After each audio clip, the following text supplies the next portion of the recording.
আসসালামু আলাইকুম এভরিওয়ান, ভাই বোনেরা, আপনারা কেমন আছেন? আমি ইনশাল্লাহ ভালো আছি। তো আমি আজকে আপনাদেরকে কিছু কথা বলবো এই আমার শোপিস কয়টা নিয়ে। আমি কয়েকদিনের জন্য একটু বাড়ির বাইরে একখানে বেড়াতে গেছিলাম। তো বেশ কয়েকদিন ছিলাম, তারপরে এসে দেখি আমার এই শোপিসগুলি একদম কালো হয়ে ময়লা হয়ে গেছে।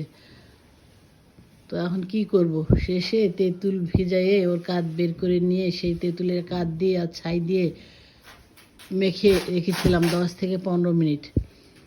তারপরে একটুখানি ছাই নিয়ে তারে ছোবা দিয়ে জোরে জোরে ডলা দিয়ে মেজে ফেলেছি এবং পানি দিয়ে ধুয়ে নিয়েছি। এখন দেখেন ভাই বোনেরা কি সুন্দর চকচক চকচক করছে। তো আমি আপনাদেরকে ওই তেঁতুলের কাঠ দিয়ে যে মেখে রেখেছি সেটা দেখাইনি, কারণ ভিডিওটা বেশি বড় হয়ে যাবে, তো তাই।